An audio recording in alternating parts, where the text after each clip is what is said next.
What's up, brand builders? Stephen Hurahan here on the Brand Master podcast. And in this episode, I'm joined by Zapier's creative director turned brand strategist, Mr. Michael Jeter. Now, for those of you who don't know who Zapier is a software company I came across quite a few years ago when I was trying to connect two different softwares. So you could say that they're a bit of a software connector.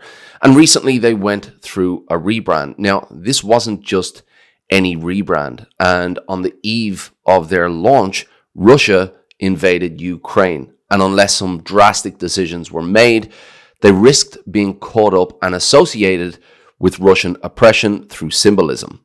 So in this episode, I speak to Michael about the rebrand story, and he gives us an inside look at what decision-making was like under political and time-sensitive pressures about the brand that they had just built. And what I really love about this episode is that they used the brand strategy that they had just developed to throw out the brand identity they had just designed. So if you want to get an inside scoop as to what it's like making big decisions for big brands in big moments, then don't miss this episode of the Brand Master Podcast. Welcome to the Brand Master Podcast, a show specialized in helping branding professionals and entrepreneurs to build brands using strategy, psychology, and creative thinking.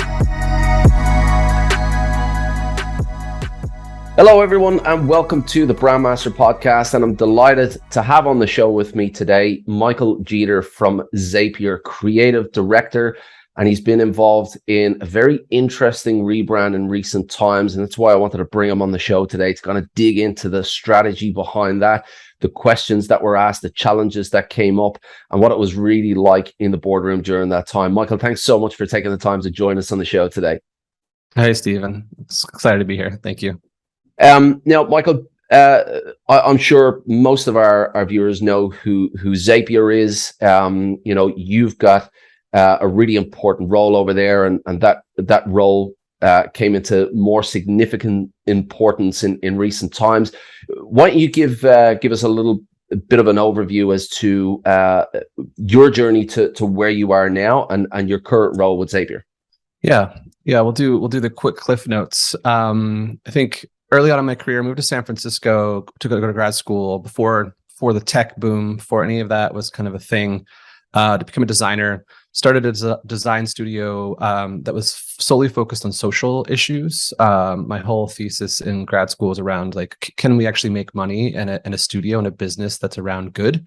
And so all my clients were nonprofits or cities that would do a lot of disaster preparedness kind of campaigns and stuff for the city of San Francisco or the city of New York, or worked on social issues around identity or homelessness, stuff like that. Fast forward through that studio that lasted about 8-9 years, and did a small stint with a fellow named Baratunde Thurston, who had just recently left The Onion, if you're aware of that, this satirical kind of news paper. And we started kind of a comedy design studio for a year to try that out. That was super fun and interesting. And then he got a job to run The Daily Show, the marketing side of The Daily Show, when Trevor Noah took on. And so that studio kind of dissolved because of his amazing opportunities. And I was looking at life at the time. All of my clients have become, the big tech companies, Google, Facebook, Pinterest, on and on and on, because that's where the work was in San Francisco. And I kind of was getting frustrated because they would come with pretty thin briefs. They just need a quick, kind of thing to be done. And, while it was fun to do that work, you kind of hand it off. At the end of the day, you just felt like you were kind of not really making big impact or big change for different things. And so I started getting curious as design started growing in quality in-house. Right back in the day, being an in-house designer was a bad thing, right? I know, I remember. It was where the creative went to die, and people were very sad. And the only happy moments is when they went to a conference each year. And that kind of changed in tech as these companies started realizing that design, product design, stuff like that was really important to the business. So started asking around and being, wondering what was kind of available and interesting, and who was doing kind of cool stuff in a way that I could kind of, help. And Dropbox was looking for someone to run their illustration team and help with their rebrands, now infamous Rebrand. And so I joined Dropbox. Was there for 4.5 years. Over the time, was creative director, running advertising, kind of anything. I say anything with a story and a pixel. I was kind of running, and with some great counterparts. Jessica Svensson was the design director. Aaron Robbs was the creative director for a while. He's over at Ramp now. An incredible human and creative, and many other folks there that I kind of call that my like PhD in design. And I think relevant to this podcast and you, the thing that really changed the trajectory of my career, and I think is important to the Zapier story. It's Zapier, not Zapier. That's the fun branding moment of a thing. I know. It's like when I grew up calling Nike, and then I was like, I had this transition, but yeah, Zapier. Of course, there's Zaps. It's a forever joke, and we'll we could talk about that later too. But yeah, I think I was introduced to brand strategy at Dropbox, first with our first brand strategist, Patrick Rowell. And then over time, Anna Sternoff, who's the head of strategy there, who was the head of strategy at Collins, and actually worked on the rebrand for Dropbox, and then came over. And then another guy named Etienne Ma, who was a strategist at Goodby for a long time and came over. And I just fell in love with working with them. Nice. It's really like how to dial in the ideas, how to like bridge kind of business problems with creative potential became something that I was really obsessed with. And so I just probably clinged onto them way too tight and learned everything from strategy that I could. And as we were building that brand, for better and for worse, for all of its twists and turns, like really understanding how they thought about things and simplified things down to its core, was my obsession. So I realized that I made a total mistake as a career, and I should have been a strategist, but I didn't know that existed until now. So, well, I mean, your story, it's super familiar to me. Probably not in terms of the experience that you have had within your creative,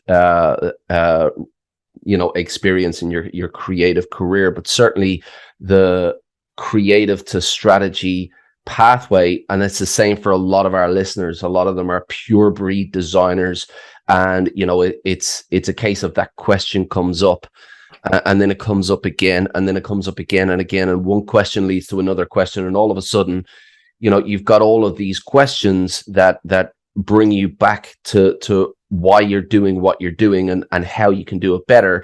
And all those questions are essentially the strategy.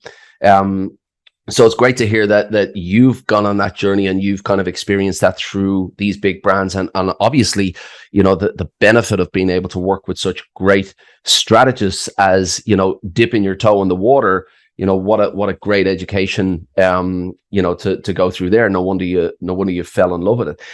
As a pure breed designer yourself, how do you see the linking of the two? And, what was it about that link that kind of opened up your appetite to strategy? Yeah, I think, coming up as a designer, there was kind of two big schools starting up, and it was kind of like the IDEO school of thought, the like sticky note, like deep kind of like living strategy. Design thinking was a brand new term, and you kind of had like pentagram, right? That was kind of like, there's a lot more going on, but those were kind of the big moments in design. And so thinking strategically was important, right? Like we were smart, designers were smart people solving really hard problems.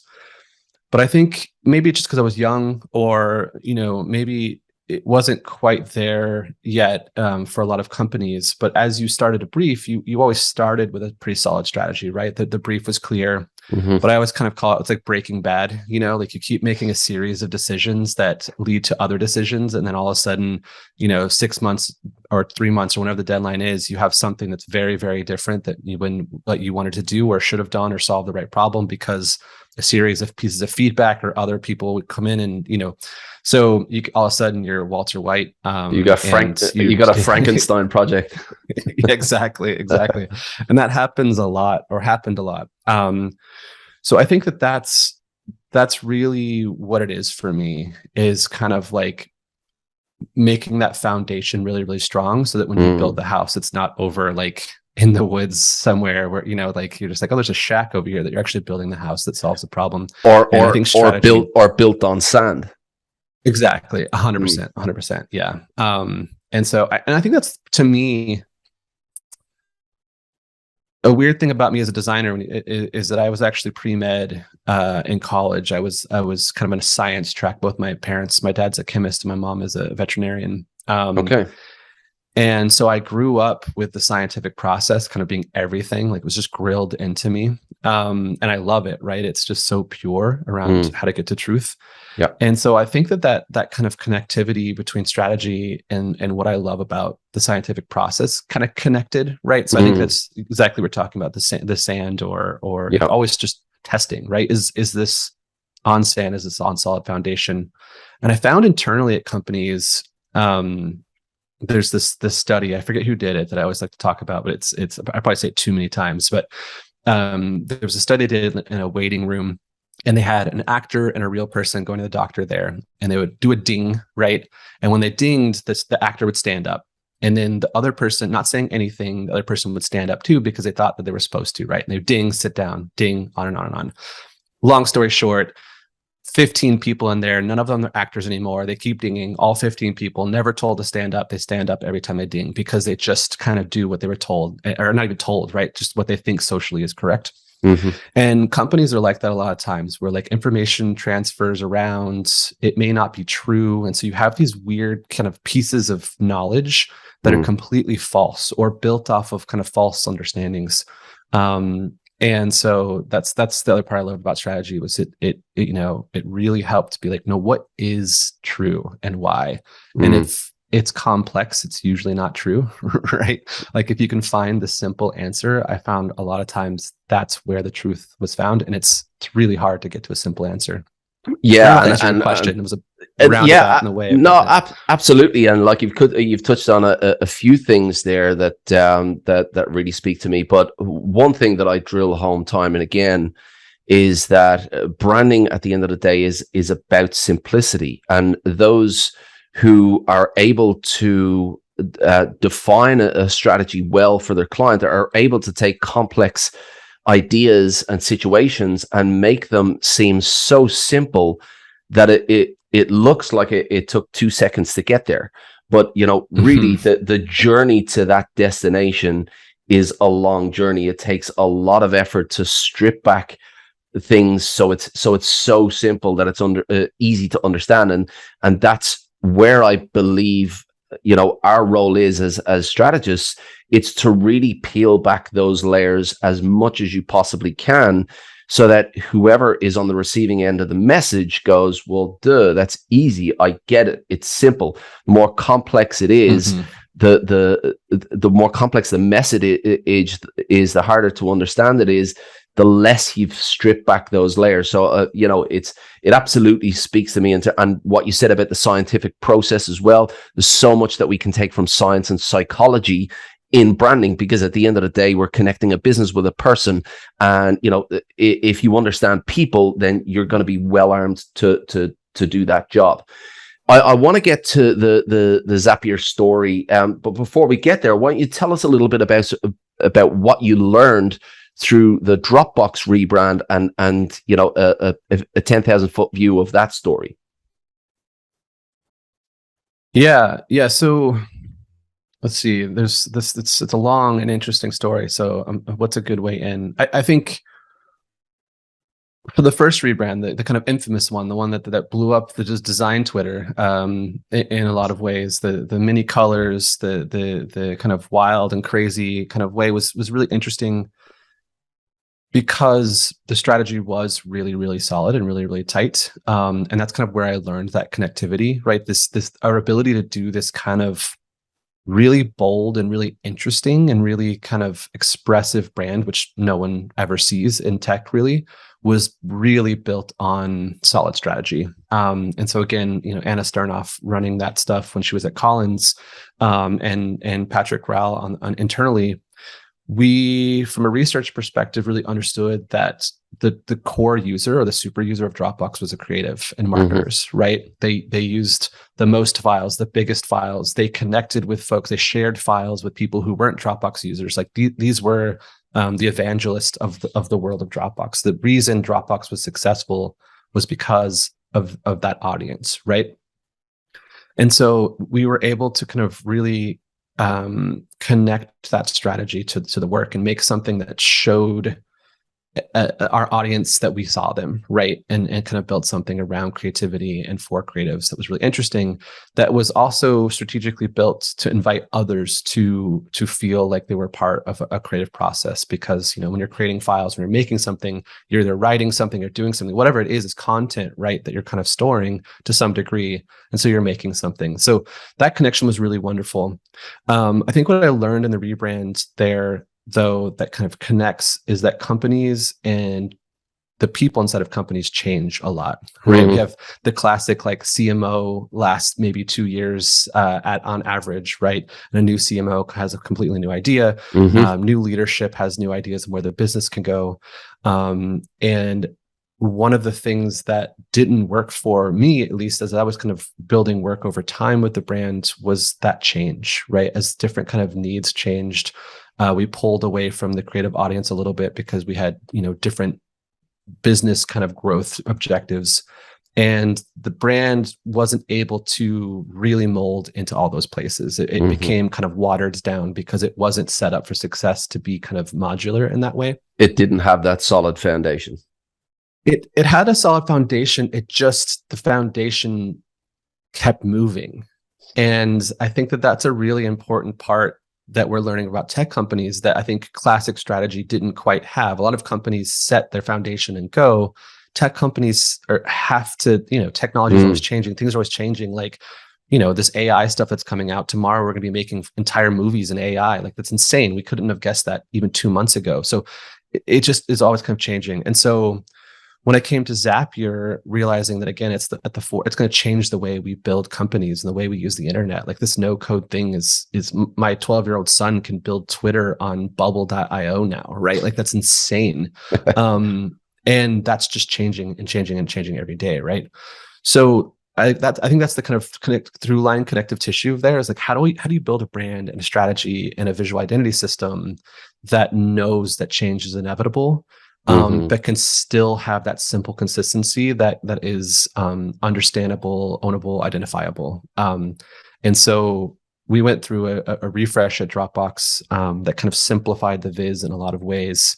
And it just put the Dropbox logo inside of a blue box in the center of everything, because the strategy was really around, like, no matter what the company is, what you do with files, Dropbox is at the core of like how you kind of manage and share those folders and files. And with that new kind of identity, it can shift and move to kind of whatever Dropbox needs to be, whatever products it builds, on and on. And so that was a big change for me in how I thought about brand identity, to make it something that's living and breathing a lot more than kind of like really putting a line in the sand, if that makes sense. Yeah, look, it's super interesting because you touched on a couple of things there that, you know, that a lot of brands and strategists are going to have to deal with more and more, and that's shifting sands. You know, really, you know, I believe at the core, when you identify a market that you want to go after, and specifically a target market segment, you know, when you're anchored into that segment, it gives you that solid foundation to allow the sands to shift, because you're focused on exactly who the audience is. Of course, the you know, the more segments that are attracted to your brand, the more you're then going to have to adjust to accommodate those segments. But certainly, you know, the changing of the tide so rapidly these days is something that strategists are just going to have to deal with, and to, you know, to keep their finger on the pulse a lot more. So it's not just a set and forget for 10 years kind of thing. You know, you need to kind of keep on top of what's happening within your market and what your target market segments want, to make those decisions, you know, ongoing. In terms of the Zapier story, because obviously the Dropbox project was kind of an organic one that you came to. Zapier was more reactive because of the market conditions. For those who don't know the story, can you give us just an overview of the series of events that led to the Zapier rebrand, so that we can understand the context? Yeah, of course. So when I was chatting with the Zapier leaders, it was clear that and this is a classic kind of tech story, right? Like, you build a product, there's great product market fit. And a lot of times founders just think that brand is kind of voodoo, right? Or marketing is voodoo. They just think that, hey, look, the product, we're already doing well. Like, people found the product, they're using it, and we have a lot of success. And like every other company who starts create something new that doesn't exist before, Dropbox similarly, all of a sudden a bunch of other companies kind of crop up and start doing the same thing, right? Mm-hmm. And so you start to wonder, well, what's happening to our business? Why is our growth slowing?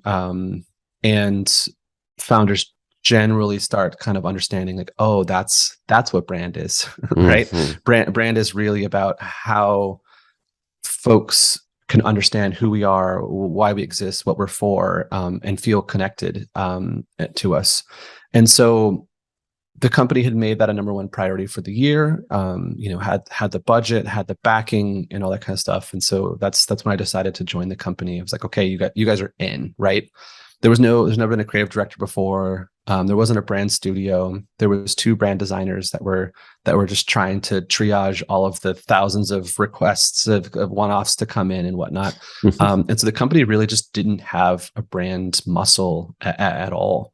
And they had just hired Cheryl Sue, the VP of design. So all of this was coming together to one magical moment of the company realizing the power of design and brand, and having the right people to kind of back it and push it, which is really great. Mm-hmm. And so in that kind of the main pushes for the rebrand was that like, Zapier is really hard to explain. It's a really tricky product, right? It's a platform. It's a playground where you can do kind of whatever, right? It connects a bunch of stuff. So it's at that point, it's a Lego box where you can make a house or a car or whatever, right? But it's really hard to describe Legos to people when it's a work tool as well. Like, well, you can, just make something cool. And so the company was talking about it in 5,000 different ways. Everyone had a different metaphor and a story and a connection, and also, like, from a business perspective, the way people had found Zapier was kind of this like single problem they had, like, shit, like Slack and my Google Calendar isn't working together and it's frustrating me. And so that's exactly how I came across it. I needed to connect my my checkout and my affiliate group and my email all together to talk, and that's how I came across Zapier. So that's obviously how most people were finding it. You start Googling.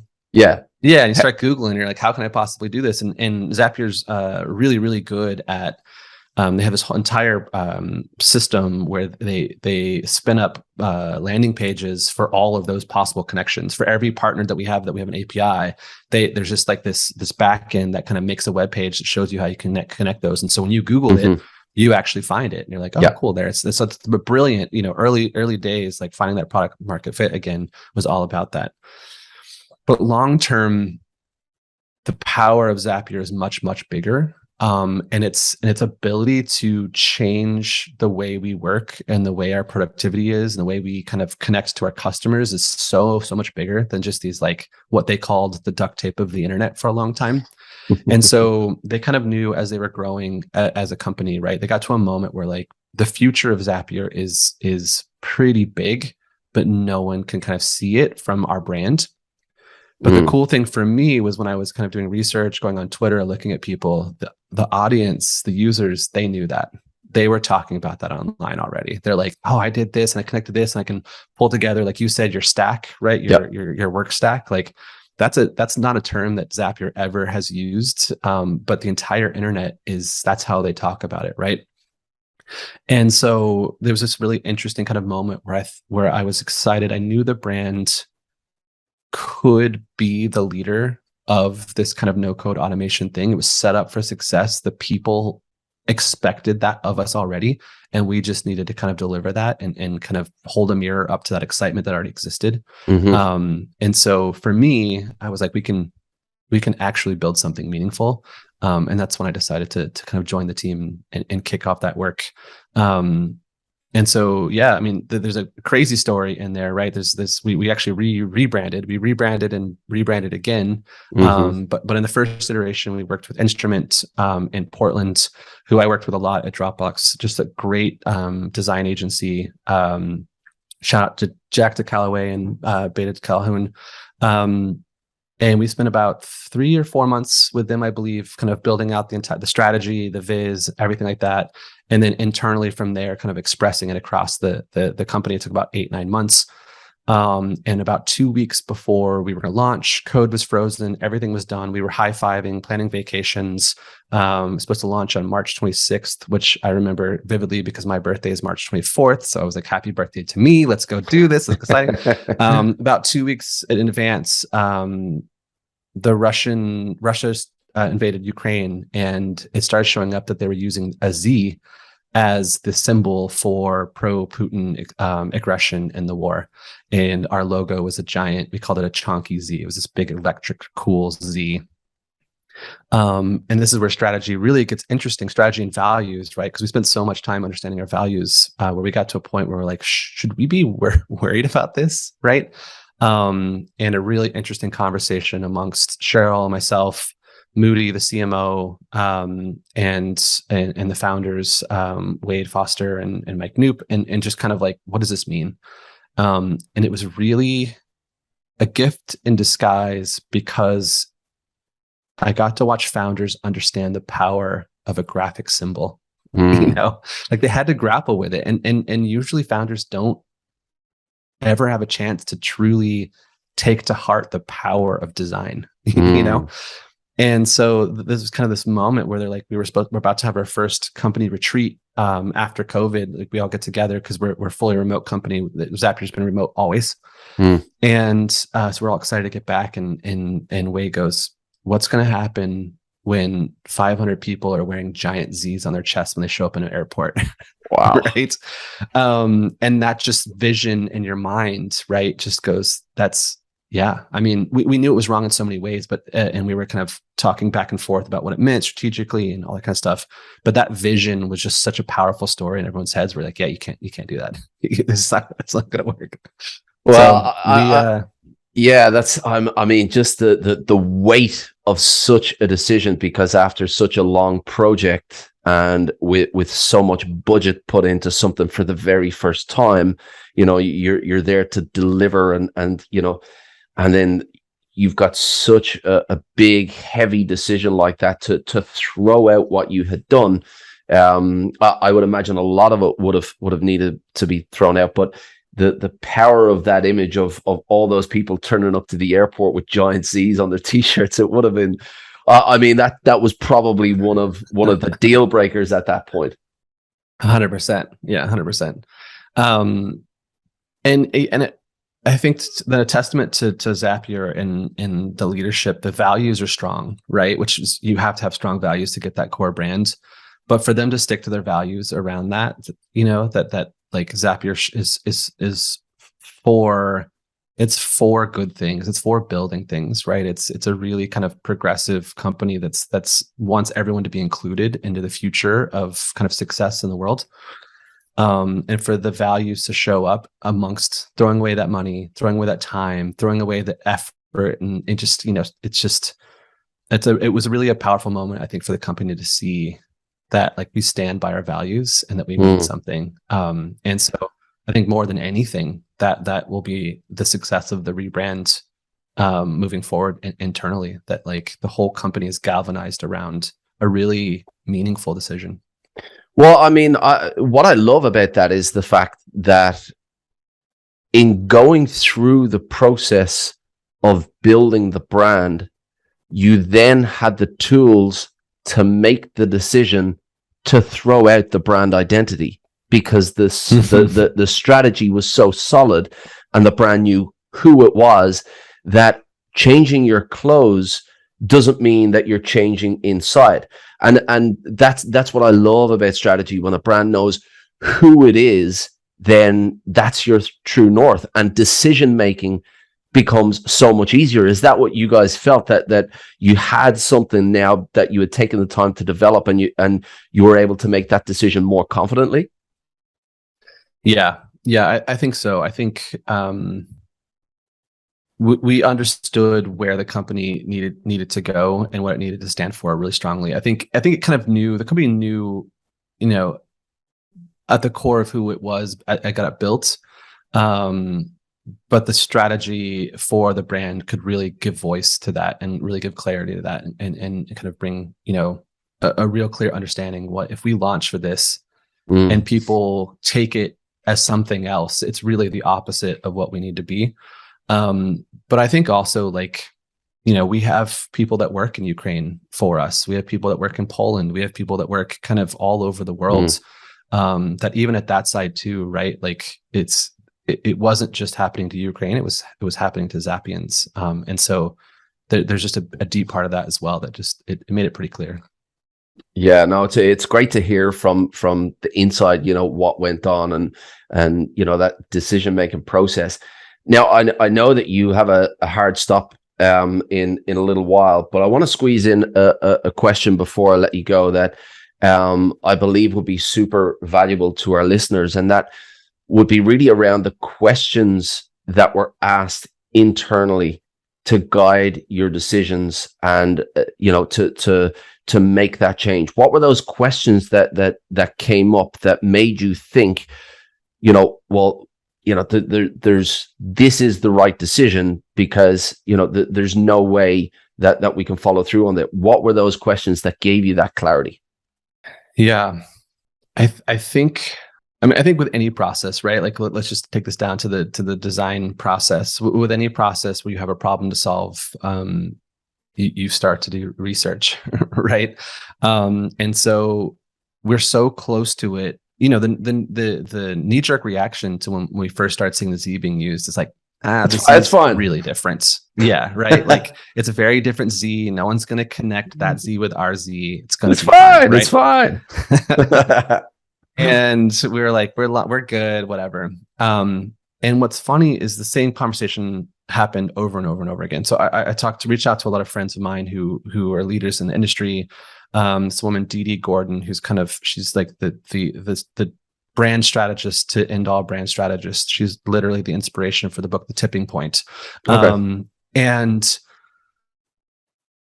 she has done a lot of brand strategy for us, for the company. And we reached out to her and I was like, what do we do? She's like, let me get back to you. It's a big question. And so she reached out to folks. And as she was looking and talking to folks, I reached out to a friend of mine, Alejandro Chavetta, who's a creative director at Adobe, and just on and on and on. I reached out to Anna Sternoff again, back at Dropbox, to just help me understand what's going on. And the conversation was the same every time. Started out like, that's probably fine, right? And then you start asking these questions. Well, we have this big Z. We were putting customers' portraits inside the big Z, right? This big kind of electric moment where we're going to show them. How are our customers going to feel about that? Do we have to get permission for them to put this big thing in the Z? What if the Z takes off in a weird way and all of a sudden we've connected a customer with this symbol for Russian oppression or Putin oppression? So it was these kind of things. It was like any good brand, it always came back down to the customer and the kind of connectivity to that on one side, but then also the workers, right? Because if a brand doesn't succeed if it's not, if it doesn't feel owned, like I was calling it organ rejection, if a company doesn't feel like it represents who they are. And so it was kind of both sides of those questions, right? And so each person asked like, okay, well that, and they're like, yeah, that's probably weird. That's probably not a good thing. Then you had the swag thing with like wearing the big Z on the other side. So it kept on bouncing back and forward of like meaning for folks. And it just got clearly to a point where like everyone was like, you could possibly launch this and it would work. But why? At what point? Like to what end, right? Like why are you taking the risk to do this? And so the kind of risk became so clearly not worth it. And also like it just felt wrong to even just launch it and it be successful, to know that we kind of just like half-assed it into an expression of a brand where the world was changing, felt like it went against everything we believed as designers, right? Like, we believe that design makes a difference, that visual culture is a part of the change of culture, that symbols matter. And so to say all of a sudden that a symbol doesn't matter, it kind of felt like heresy in a way as a designer, right? And so I think all of those kind of core tenets of what it means to show up as a company, those were the questions we were asking. So how will we show up? What will we do in advertising? What will we do in the product? What will we do, like, if over and over again you see that Z? And I think it felt really clear that, like, every time you saw that Z, you would remember the war, and you would remember that we didn't do something about it. You know, and that just became, those were the questions that really started just becoming answers. Yeah, and look, for the most part, you know, especially in the design world, you know, we play around with images and graphics, and for the most part, you know, we don't attribute the real importance to it. Of course, you know, you're representing a business, and you know, there's an entrepreneur behind the business, and their hopes and dreams are wrapped up in that business, but it rarely goes beyond that into this world where, you know, you could have these associations attached to your brand that, you know, that are linked to these atrocities, and, you know, having to ask those bigger questions. And as I said, it just does go to show the power of associations, because that's what we're trying to do as brand builders. We're trying to create associations in the mind of the consumer to paint an image and a perception about what our brand means. And if, you know, at the core of that, there's this big Z that is associated to this big thing going on in the world, this big negative thing, then, you know, as you said, it's why take that risk? And, you know, it seems that now you guys have come out the other side, and, you know, now it must seem like a bit of a no-brainer at this stage. Yeah.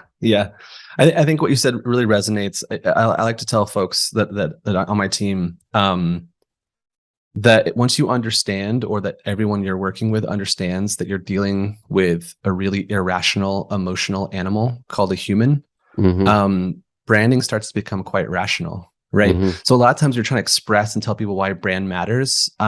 People don't quite get it, but that's because we're trying to affect emotion, like you said, and that connectivity. And so you could do all the research in the world, and no one could ever tell you why they have a negative association with the brand, because they never really could realize that the Z just made them feel uncomfortable, right? Like that's a point by which you could understand how someone would interact with this symbol, especially as it could grow. I think it's died down a lot now, but it could have grown to be something quite powerful. And so I think you're 100% right. It's just like, why remind them of something negative whatsoever, especially when the brand itself like is all about new possibilities. Yeah, it's all about kind of building something that's never existed before for the good of kind of, you know, work and people and the things that they're doing and their ideas. And so I think that again, like you were saying, it was an awful thing to go through. And again, to say specifically, right, like this, we're talking about a war where people are dying on the design side. So I just want to, you know, sometimes we forget, I gloss by it in this story, that like obviously very small potatoes in this world. And so there's a much bigger thing kind of going on. But it was really from a branding perspective, you always kind of pressure test your brand, right? You go through this process where you're building things, you're designing the viz, you're pressure testing, you're researching, you're seeing, does it work? But it's rare that you get like that much pressure in your test, right? Yeah, and absolutely. That you really see where a foundation of strategy kind of exists. And again, you know, when we had to rebrand, I had to come up with a viz in 3 weeks, right? I had to throw everything away, like you said, and come up with it.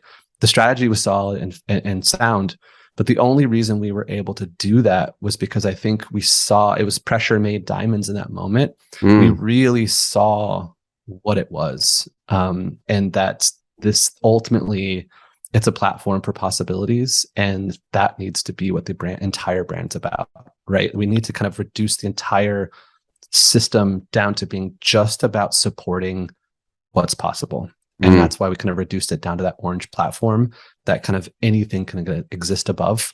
And that was just this magical moment where I was like, this is either so simple, it's awful, or it's so simple, it's brilliant. And those are those moments that at least for me, you have rare moments in your career where it's either so great or so terrible, depending obviously on the eye of the beholder as well. But it was a really magical moment to find that.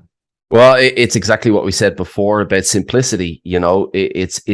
It's so hard to get to that level of simplicity that when you get there, it's like, whoa, it looks so simple that we could have created this in 2 seconds. But that's the beauty of simplicity. It takes a long time to strip back those layers. But it's been an absolutely brilliant chat to really understand, because we talk a lot about brand. We talk a lot about the importance of your values and your purpose, why we're here, who your audience is.